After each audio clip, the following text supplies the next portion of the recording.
Driver আমি বাইরে চলে এসেছি, তাড়াতাড়ি আসো। তখন একটা গাড়ি আসে আর আমি ভিতরে বসে পড়ি। আরে তুমি তাড়াতাড়ি আমার গাড়ি থেকে নামো। তুমি আমার এক্স বয়ফ্রেন্ড হচ্ছে, তাতে কি? তুমি তোমার কাজ করো। এটা কোনো ট্যাক্সি নয়। বেশি কথা না বলে আমাকে তাড়াতাড়ি ড্রপ করে দাও। আচ্ছা ঠিক আছে, এবার তুমি দূর হও।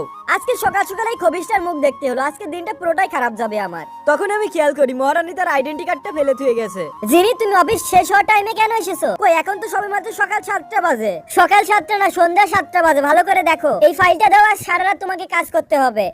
এই সবকিছু প্রিন্সের দোষ। ওর মুখটা আমার সকাল সকাল দেখাটাই ভুল হয়েছে। ওকে তো আমি ছাড়বো না।